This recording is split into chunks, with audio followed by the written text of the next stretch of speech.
इधर देखो, हो गया स्टार्ट क्या? चलो इधर देखो, इधर ध्यान दो भाई। पानी की बोतल किसको दी थी मैंने? क्या उधर ट्रांसफर कर रहे हो पीछे क्या? इधर देखो, चलो हेडिंग डालो ओजोन परत।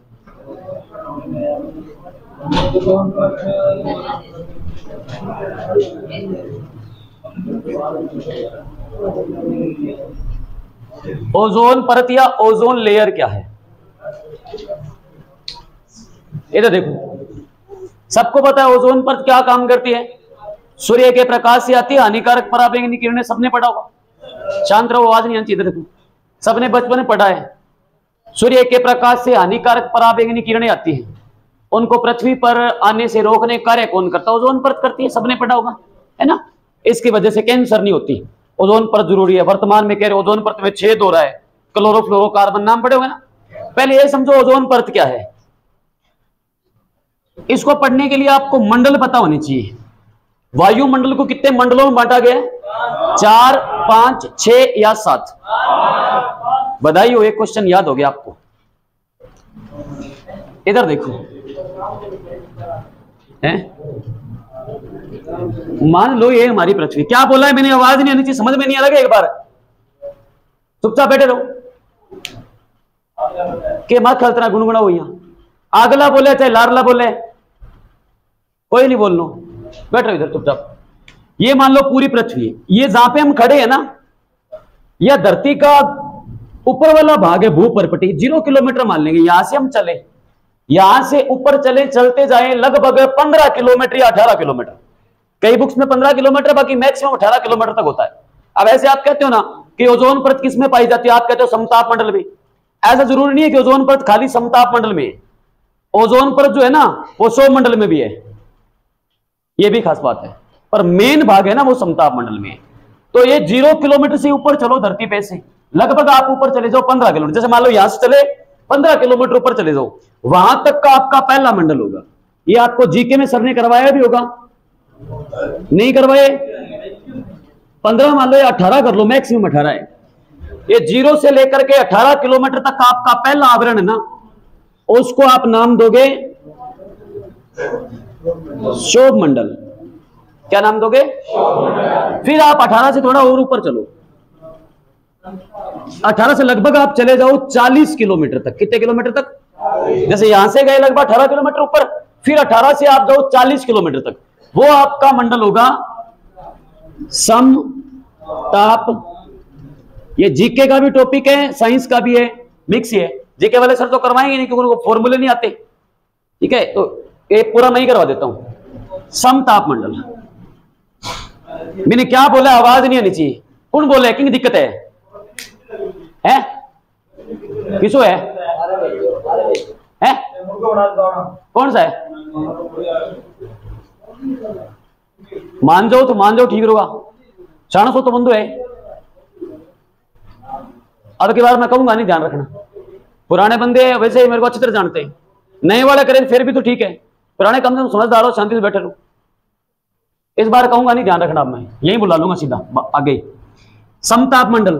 फिर 40 किलोमीटर से आप चले जाओ 80 किलोमीटर तक। 80 किलोमीटर तक ये वाला आपका मंडल कहलाएगा मध्य मंडल। मध्य मंडल। फिर आप 80 से चले जाओ लगभग 400 किलोमीटर तक। थोड़ा और बढ़ा देते इसको,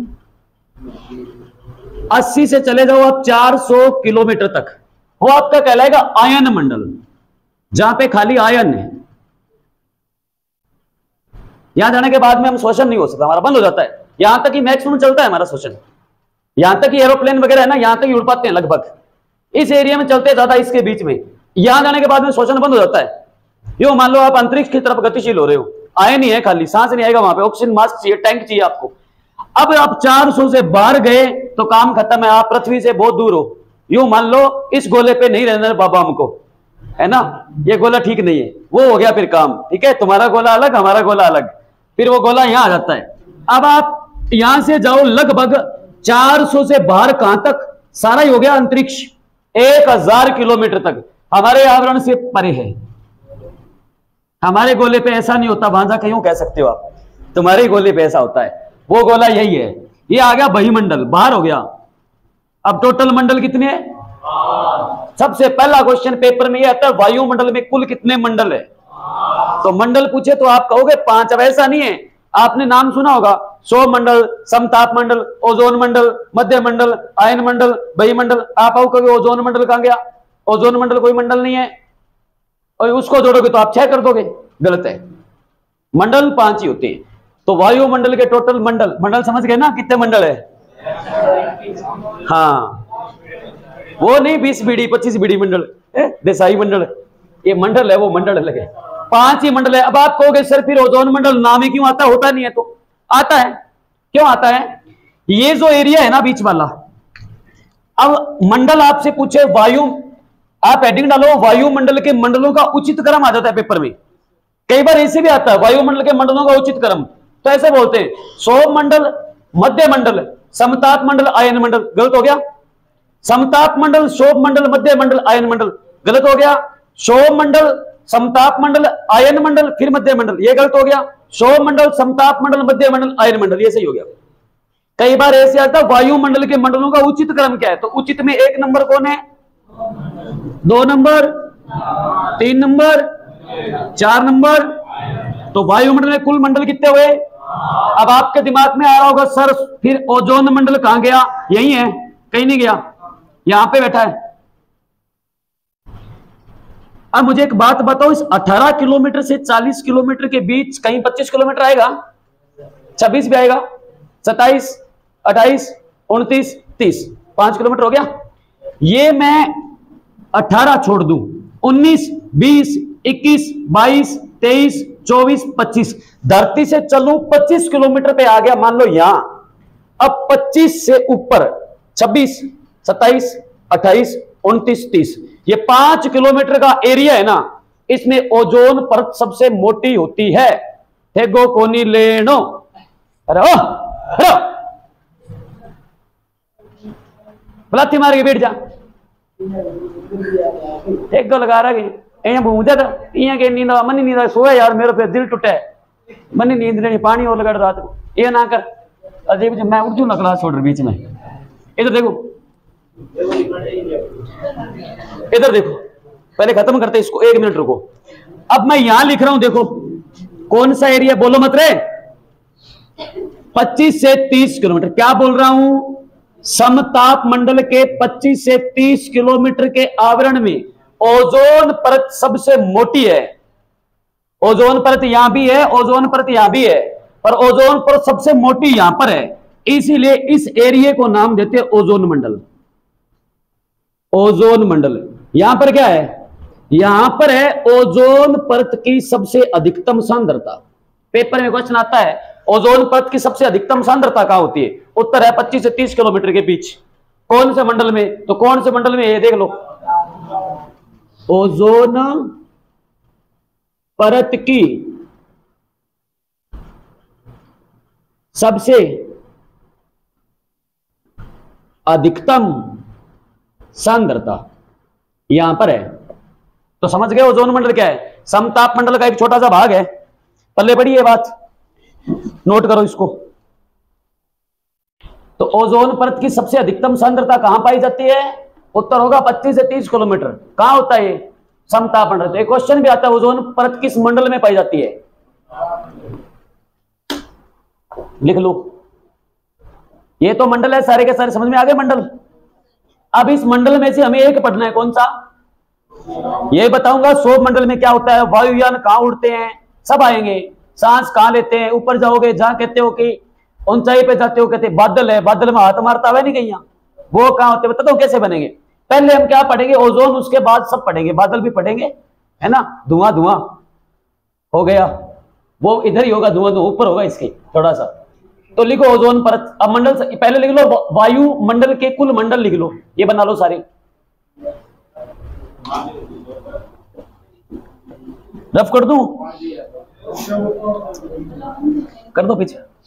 P low P low P low, पीते रहो थोड़ा थोड़ा, बीच बीच में एक एक गुट को ले रखो, कोई बात नहीं। तभी तो मैंने कहा तुम लोग बोतल साथ में लेके आ जाओ, गर्मी का टाइम है, पानी में कोई संकोच नहीं करना है। मैंने 1000 बार बोला है, डिहाइड्रेशन हो जाएगा, ध्यान रखना।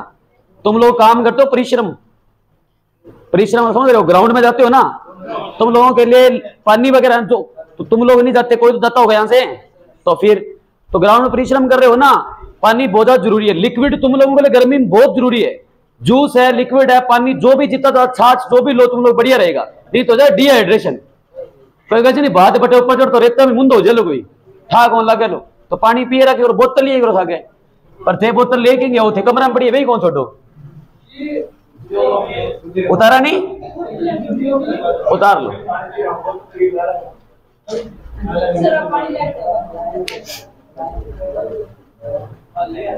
कल से सारे क्लास के अंदर अपने बोतल लेके आना, ध्यान रखना।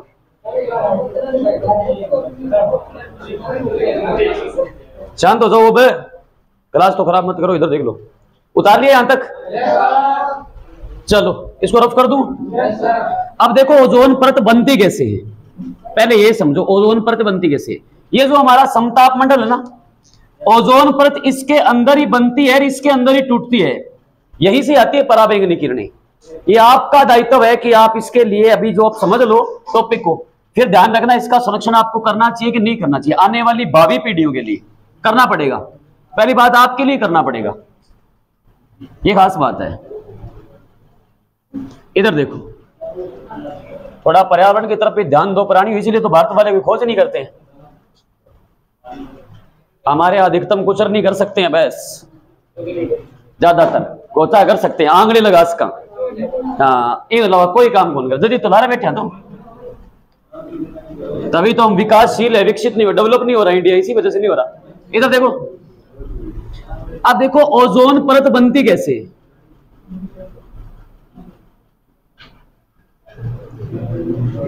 देखो मैं क्या बोल रहा हूं, ढंग से सुनना। ऑक्सीजन का एक अणु, ये अणु है, ऑक्सीजन के एक परमाणु से समताप मंडल, मैं लिख रहा हूं पहले समझ लो।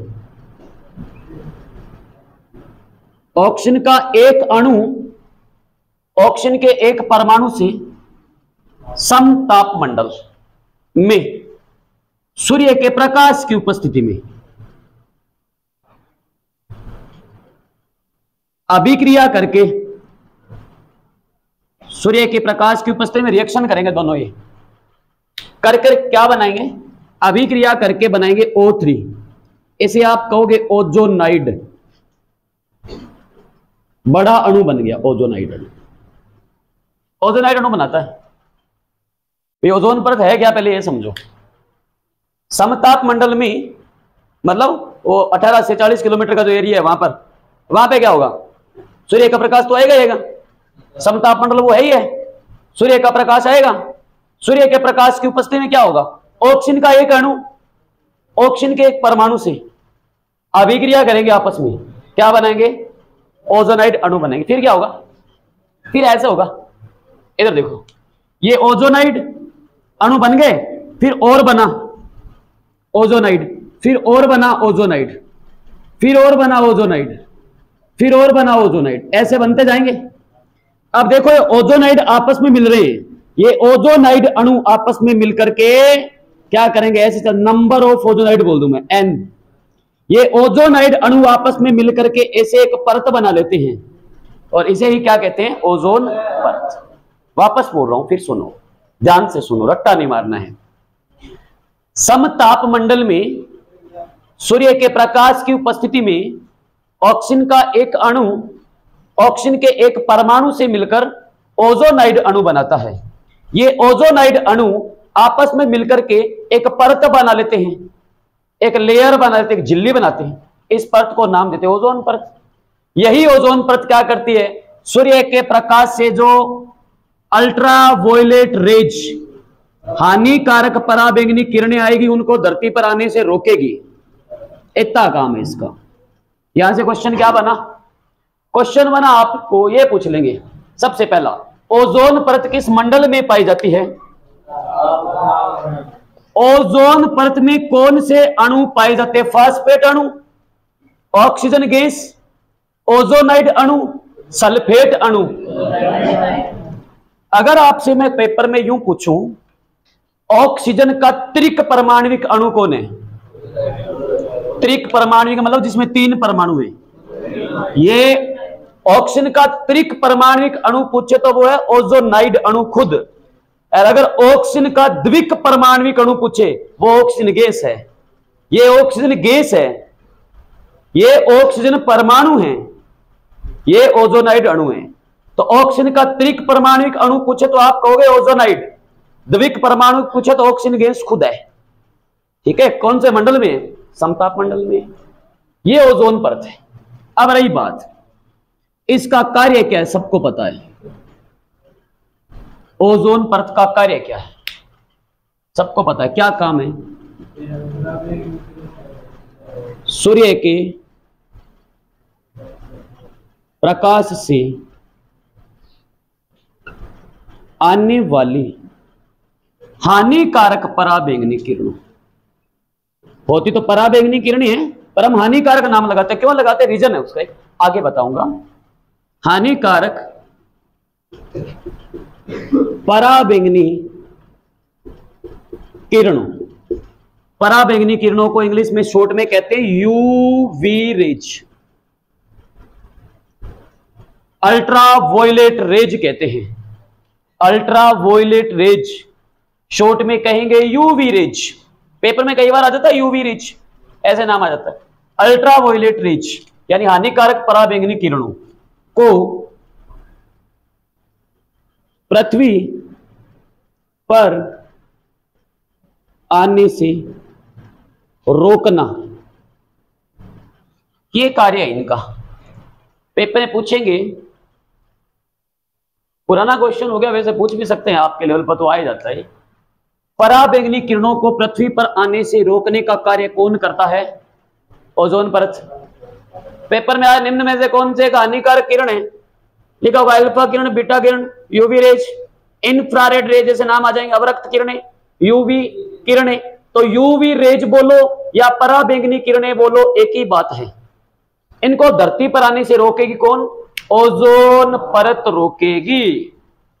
पराबैंगनी किरणें क्या करती है? पराबैंगनी जो किरणें होती है ना, पहले समझते हैं पराबैंगनी है क्या। पीता उतारो पहले, नोट हो गया यहां तक? पहले बताता हूं आपको कि पराबैंगनी बनती कैसे है। बैंगनी रंग देखा है? गुड्डो बैंगनी देखा है क्या? अब बोलो गुड्डो, बस उससे ऊपर पराबैंगनी होता है। समझ रहे हो ना? लाल तो गुड्डो लाल, यार फिक्को लाल एक नाम हुआ अपने बागड़ी, बाकी ऐसा कुछ नहीं होता। डार्क हो जाए, लाइट हो जाए, थोड़ा बहुत अपने कह देते हैं, ठीक है ना।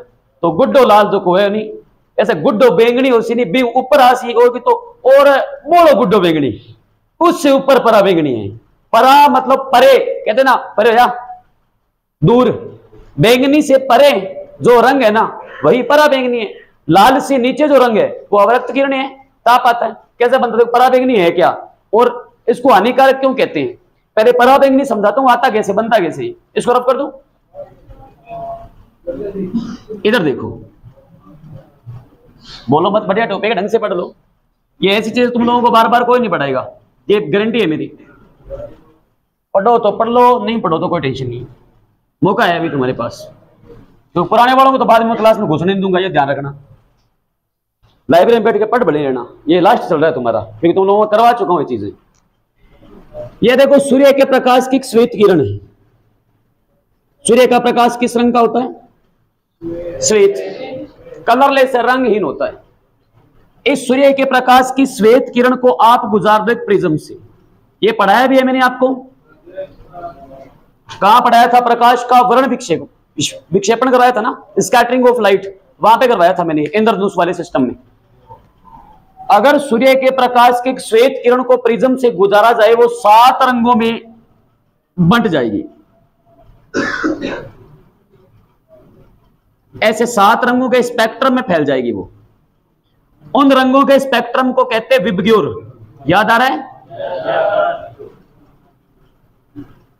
वी यानी कि वॉयलेट, वॉयलेट बोले तो बैंगनी, आई इंडिगो नील, बी ब्लू आसमानी या नीला, जिसको आप कहते हो स्काई ब्लू कलर की शर्ट दे दो, स्काई ब्लू कलर की पैंट दे दो, है ना, तो वो हो जाएगा ये नीला। जी ग्रीन हरा, वाई येलो पीला, ओ ऑरेंज नारंगी और आर रेड। ये 7 रंग होते हैं, इसको हम दृश्य प्रकाश कहते हैं। इस प्रकाश में हम देख पाते हैं खाली। तो सूर्य के प्रकाश में इतना ही होता है क्या? ना, गर्मी भी तो है। अब सूर्य के प्रकाश में गर्मी आ रही है तो बाहर जा कैसे कहते हो क्या? लाल रंग की गर्मी बड़ी लगे, नीली गर्मी थोड़ी ठीक है, पीलती गर्मी बढ़िया को नहीं, ऐसे कहते हो क्या? नहीं कहते ना। कोई रंग दिख रहा है ना? ये 7 रंग है ना, वो दृश्य प्रकाश में देख पाते हैं। अभी है अंदर दृश्य प्रकाश जो आपको दिख रहा है, जिसने शर्ट टी शर्ट जो भी आपने पहन रखा है, ये दृश्य प्रकाश है। लाल रंग से नीचे भी प्रकाश होता है, पर वो लाल रंग से नीचे का प्रकाश है ना, देखो नीचे साइंस के लैंग्वेज में नीचे वाला भाग रहता है अव, ऊपर वाला होता है अधि या परे। अव लाल है हमारा रक्त, बन गई अवरक्त किरणें, ये बनाती है ऊष्मीय प्रभाव। अभी आप बाहर जाके खड़े हो जाओगे ना, जो आप महसूस कर रहे हो वो लाल रंग से नीचे का प्रकाश है। ग्लोबल वार्मिंग, हरित गृह प्रभाव, ग्रीन हाउस इफेक्ट, वैश्विक तापन, प्रेस काम कर रहा है, इस्त्री हीटर काम कर रहा है, माइक्रो ओवन काम कर रहा है ना, ओवन है ना, कुंडली काम कर रही है प्रेस की, हीटर की, वो सब यही है ऊष्मीय प्रभाव। ओवन तो जानते हो, समोसे की दुकान पे जाते हो तुम लोग, नहीं कहते कि वो पड़ा होता है समोसा गर्म, टेम्परेचर भले गर्मी में 50 डिग्री हो, पर वो कारण वो ये भाजी समोसा था तो दीजियोगे, है ना, वो यही है। आप ओवन, वो यहाँ पे सभी है। अब ऊपर चलते जाओ, 7 आ गए। अब बैंगनी से ऊपर है तो क्या बोलेंगे? क्या बोलेंगे? बैंगनी से ऊपर, बैंगनी से परे है, दूर है, बैंगनी से दूर है, परे, तो परा किससे परा? बैंगनी से, तो नाम पड़ा परा बैंगनी। और ये प्रकाश नहीं आता, ये आता है किरणों के रूप में, इनको कहते हैं परा बैंगनी किरणें। ये क्या करती है? परा बैंगनी किरणों का जो तरंग दैर्घ्य होता है ना, अभी तो आपके लिए काम की चीज नहीं है पर मोटा मोटा बोल देता हूं, तरंग दैर्घ्य 100 नैनोमीटर से 400 नैनोमीटर होता है। 400 नैनोमीटर तरंग दैर्घ्य हमारी त्वचा के लिए घातक है। अगर यह त्वचा पर गिरा तो मेलानिन वर्ण की त्वचा के अंदर गांठें बना देगा यहां पर, या त्वचा के अंदर झुर्रियां पड़ने चालू हो जाएगी। त्वचा के अंदर ही जो लसीका गांठें कोशिकाएं लिम्फ है उनकी गांठ बन जाएगी और यहां पर कैंसर पैदा हो जाएगा बॉडी में। कहीं भी स्तन कैंसर हो सकती है, गर्भाशय कैंसर हो सकती है, मुख के अंदर कैंसर हो सकती है, गले कैंसर हो सकती है, त्वचा के अंदर कैंसर बन जाएगी। कैंसर अगर बनेगी तो पराबैंगनी किरणें धरती पर सारे जीवों पर गिरेगी, फिर जानवरों पर भी आएगी, मनुष्यों पर भी आएगी, सब पर गिर रही है तो सबको ही कैंसर होगी, तो पूरे संसार को कैंसर होगी। और कैंसर ऐसा होगा जिसका इलाज है ही नहीं, तो कैंसर होगी तो काम खतरनाक है, तो हमारे लिए खतरा है। इसीलिए पराबैंगनी किरणों के आगे हम नाम जोड़ देते हैं हानिकारक। क्या नाम जोड़ देते हैं? हानिकारक। क्योंकि पराबैंगनी किरणों से होने वाला रोग बोले वो है त्वचा का कैंसर, इसलिए इनको कहते हैं हानिकारक। समझ में आया पराबैंगनी कैसे बनती है? बैंगनी रंग से ऊपर का प्रकाश मानव त्वचा के लिए घातक होता है, जो कैंसर के लिए उत्तरदायी है, गांठें बनाता, ट्यूमर बना देता है त्वचा के अंदर, इसलिए कहते हैं हानिकारक। पर कैसे बनी पराबैंगनी? समझ में आया? चलो अब लिखो पराबैंगनी किरणों से होने वाला रोग। अब लिख लो क्वेश्चन, ये तो समझाया मैंने आपको, अब लिख लो पराबैंगनी किरणों। एक बार फिर लिख रहा हूं, बार बार नहीं लिखूंगा, पेपर में नाम ये भी आने लग गया आजकल ऐसे। यूवी रेज, यूवी का पूरा नाम है अल्ट्रा वायलेट रेज, हिंदी में कहते हैं पराबैंगनी किरणें, इंग्लिश में कहते हैं अल्ट्रा वायलेट रेज। पराबैंगनी किरणों से होने वाला रोग, पराबैंगनी किरणों से, पराबैंगनी किरणों से होने वाला रोग, उत्तर है त्वचा का कैंसर। पेपर में पूछते हैं पराबैंगनी किरणों से कौन सा रोग होता है, और कैंसर के अलग अलग नाम है। गले की कैंसर तो कहते हैं, थायराइड कैंसर पढ़ाया था मैंने, मानव रोग टॉपिक करवाया था। सेवंजी उत्तकों में सारकोमा कैंसर, उपकला उत्तकों में कार्सिनोमा कैंसर, टार्लेसियोजी उत्तकों में पढ़ाई थी। ल्यूकेमिया कैंसर, दिमाग की कैंसर है तो ब्रेन कैंसर, गले की कैंसर है थायराइड कैंसर। ऐसे त्वचा की कैंसर का नाम होता है मेलोनोमा कैंसर। मेलोनोमा कैंसर। और कैंसर के उपचार में भी बताया था, या तो कोबाल्ट 60 समस्थानिक काम आता है, खून में भी काम आ जाता है, त्वचा में भी, नहीं तो त्वचा में काम आता है स्ट्रोंशियम 90। उपचार, त्वचा कैंसर के उपचार में कौन सा समस्थानिक काम आता है? कोबाल्ट धातु काम आएगी। ये लगभग कैंसर में काम आती है, खून में भी काम आती है और ये त्वचा में भी काम आती है। ये ना मिले तो SR 90। CO क्या है? कोबाल्ट। कोबाल्ट एक धातु है, वो कोबाल्ट धातु जिसका द्रव्यमान 60 यूनिट है समस्थानिक, तो कैंसर में काम आएगा। और SR का मतलब स्ट्रोंशियम। वर्ग नंबर 2 याद करो, बेटा मांगे कन्या सुंदर बाप राजी, बेटा बेरिलियम मांगे मैग्नीशियम, कन्या कैल्शियम, सुंदर स्ट्रोंशियम। वो स्ट्रोंशियम धातु जिसका द्रव्यमान 90 यूनिट है, वो त्वचा कैंसर के उपचार में काम आ सकते हैं। ठीक है, ये था पराबैंगनी किरणों से होने वाला रोग त्वचा कैंसर। और खास बात, तो फिर पराबैंगनी किरणों को पृथ्वी पर नहीं आना चाहिए, नहीं आना चाहिए, तो रोकना चाहिए, रोकना चाहिए। कौन रोकेगी? ओजोन परत। ओजोन परत में तो हो रहा है छेद, छेद हो गया तो पराबैंगनी किरणें धरती पर आ रही है, हम रोक नहीं पा रहे हैं। अब छेद क्यों हो गया? वो क्या चीज देखो, ओजोन छिद्र।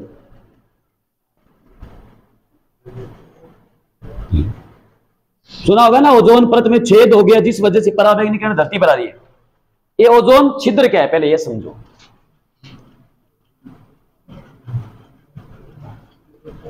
खोजकर्ता, मैं शॉर्ट में लिख रहा हूं, बाकी पूरी थ्योरी आपको बोल के बता दूंगा, सीधा ही लिख लो। ओजोन छिद्र खोज किसने की? ब्रिटेन का वैज्ञानिक था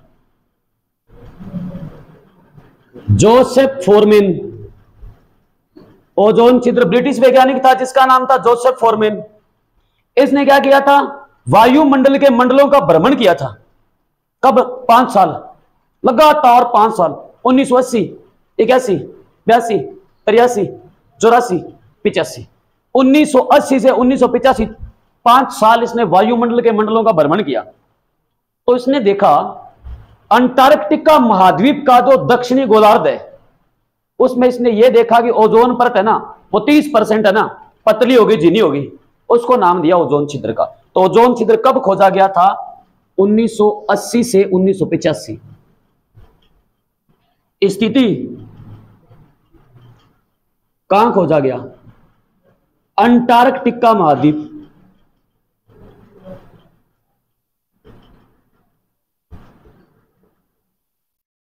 अंटार्कटिका महाद्वीप के दक्षिणी गोलार्ध में किसने खोजा? जोसेफ फोरमैन ने। क्या देखा? 30% सतह पतली होगी। इतनी बात ध्यान रखना, समझो।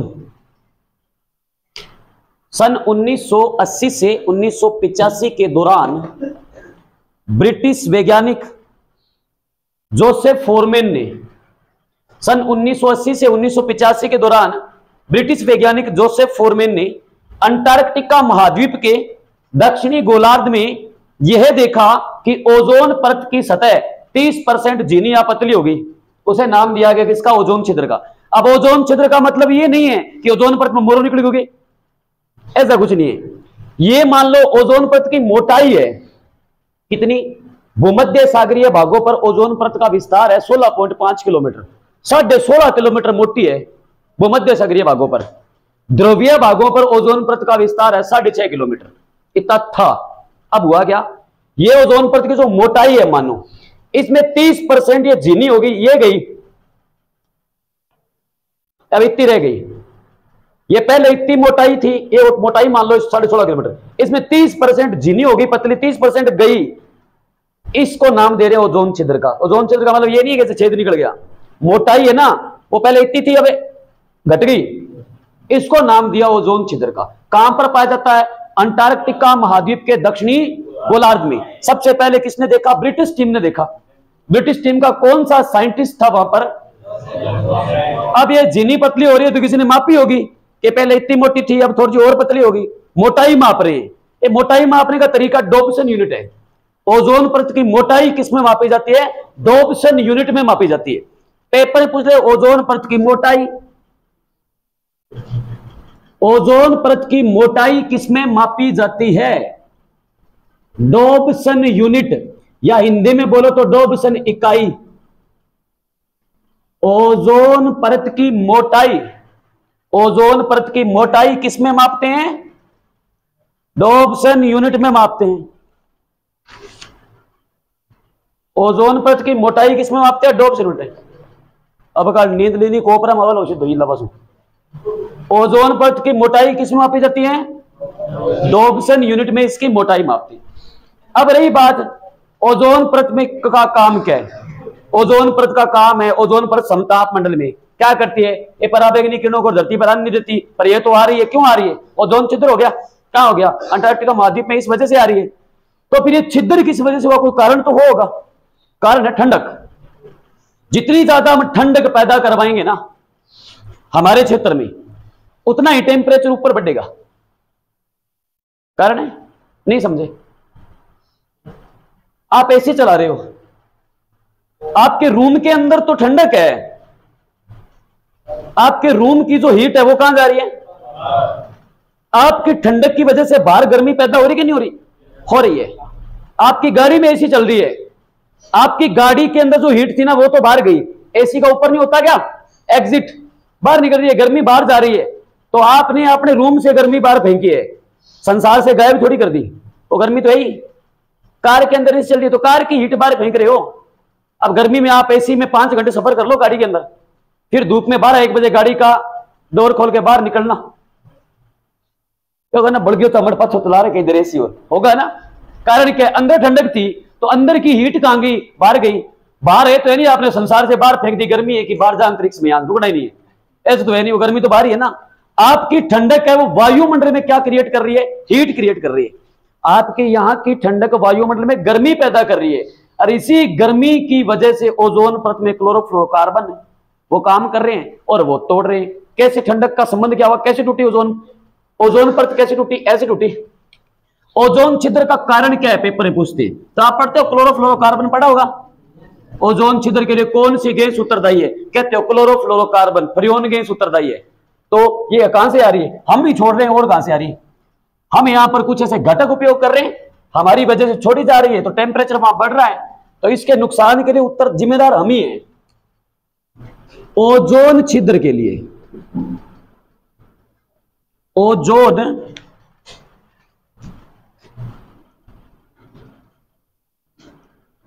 छिद्र के लिए उत्तरदायी गैस तो नाम है CFC।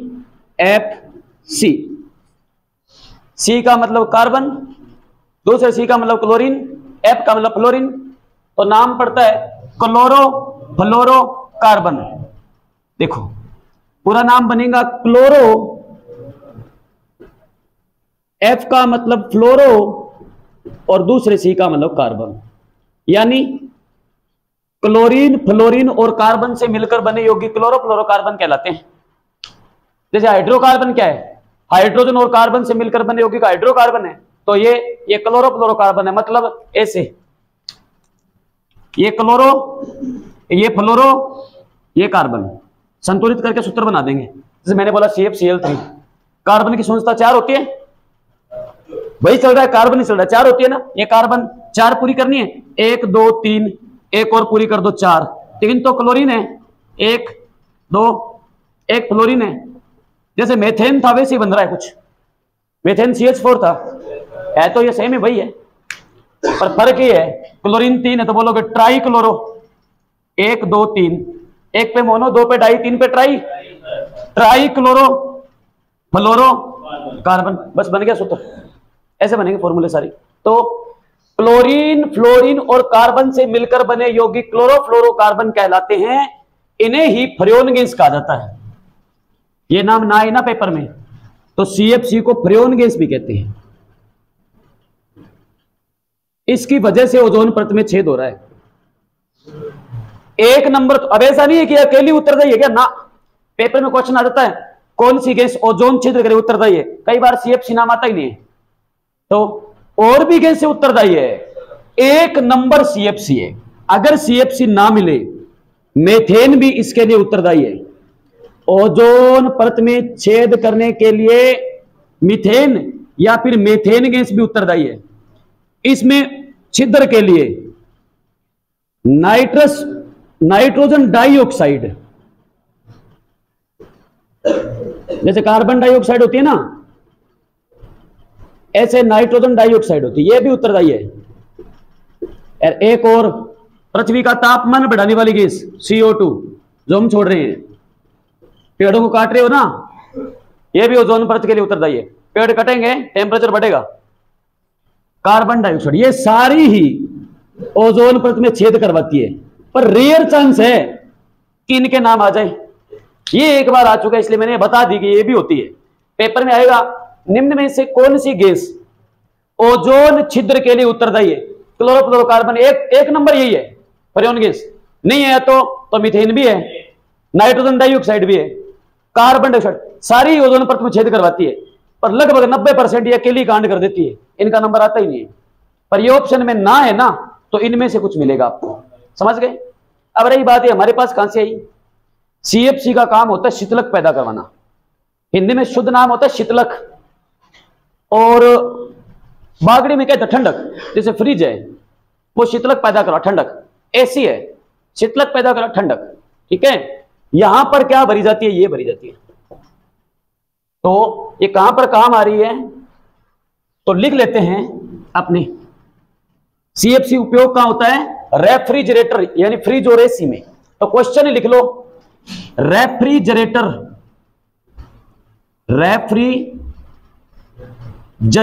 हिंदी में कहते हैं फ्रिज, अपने हिंदी में नहीं कहते, सॉरी फ्रिज हिंदी में नहीं कहते, अपने आम बोलचाल की भाषा में फ्रिज कहते हैं। रेफ्रिजरेटर तथा AC मतलब एयर कंडीशनर, हवा वाला, हवा को बाहर फेंकेगा, एयर कंडीशनर। रेफ्रिजरेटर तथा AC में शीतलक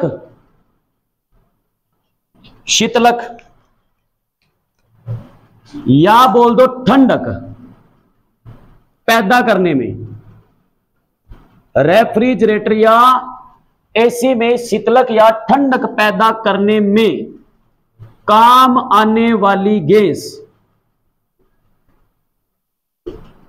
फ्रिज और AC में कौन सी गैस भरते हैं? फ्रेओन गैस भरते हैं, क्लोरोफ्लोरोकार्बन भरते हैं, यह काम आती है। परंतु वर्तमान में यह काम नहीं आती है, अमोनिया काम आती है। अगर आपसे पूछे यही क्वेश्चन, कौन सा? रेफ्रिजरेटर और AC में वर्तमान में कौन सी गैस काम आती है? वर्तमान में काम आ रही है अमोनिया। क्यों काम आ रही है? एक संधि बनी हुई है 16 सितंबर 1987 से, एक मॉन्ट्रियल प्रोटोकॉल सम्मेलन बना था, उसमें इस पर रोक लगा दी गई, ठीक है। बताऊंगा, आगे बताऊंगा। अमोनिया वर्तमान में जो फ्रिज ऐसी आ रही है ना, आप कहते हो ना कि फ्रिज के अंदर गैस खत्म होगी, पुराना फ्रिज होता है, कहते हैं ना गांव में कि गैस खत्म होगी, हमारे फ्रिज में तो बर्फ ही कौन है, गैस भरा के ले आओ, वो यही होती है, ठीक है, यही खत्म होती है, वो निकल जाती है। इसलिए कहते हैं ज्यादा ठंडा नहीं छोड़ना चाहिए। फ्रिज जो होता है ना, उसको आप खुला करके छोड़ दो ज्यादा समय तक, लंबे समय तक, थोड़ा सा खोल के बंद कर देना चाहिए, ठीक है। टेम्परेचर वैसे अगर चलता हुआ फ्रिज, अगर क्वेश्चन पूछूंगा आपसे, लंबे समय से फ्रिज चल रहा है, ठीक, फुल बर्फ जमी हो, खतरनाक, चलता हुआ फ्रिज अगर खुला करके छोड़ दिया जाए, कमरे का गेट बंद हो, तो कमरे का तापमान ऑप्शन है घटेगा कि बढ़ेगा? पहले घटेगा फिर बढ़ेगा, या अपरिवर्तित रहेगा? कितना हो जाएगा? बढ़ेगा घटेगा? अब इसे समझ लो। अगर गर्मियों में ऐसा काम हो रहा हो कि सर्दियों के अंदर काम हो रहा है, ठंडक आपको ज्यादा लगे, हीटर वगैरह नहीं है, कमरे में फ्रिज है, वैसे अभी तो 200 यूनिट गवर्नमेंट ने फ्री कर रखे हैं, तो फ्रिज चला के खोल के छोड़ देना आराम से, कमरे में ऐसे लगे कि हीटर लगा हुआ, आराम से सो रहे हो। अब हुआ क्या, फ्रिज ने तो अपनी ठंडक तो बाहर फेंकी, बदले में हीट क्रिएट होगी। ये सेम ही काम हो रहा है ओजोन परत वाला। हम अपनी गर्मी तो बाहर फेंक रहे हैं ना, अंदर तो ठंडा, क्योंकि फ्रिज के अंदर आप हाथ डालोगे आपको ठंडा लगेगा, कमरे का टेम्परेचर बढ़ेगा। ये सेम छोटा सा उदाहरण है, इसी को बड़े लेवल पर लेकर जाओ, ये ओजोन परत पे लागू होता है। मैंने क्या बोला था कि आप एसी चला रहे हो तो कमरे की गर्मी आप बाहर फेंक रहे हो, आपके कमरे के अंदर ठंडक आ गई, पर गर्मी तो वायुमंडल में है। फ्रिज ने भी यही काम किया है, अंदर तो उसके ठंडक है पर बाहर गर्मी फेंक रहा है, वो कहां जाएगी, कमरे में। परिणाम स्वरूप आपको ये महसूस होगा, उसके अंदर गर्मी लगेगी।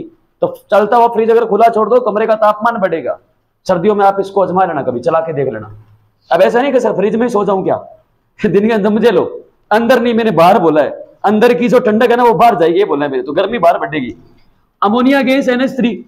अच्छा, और देखो अभी वर्तमान में ये काम आ रही है, पहले ये काम आती थी। क्यों? इसको समझने के लिए आपको एक चीज समझनी पड़ेगी, मॉन्ट्रियल प्रोटोकॉल।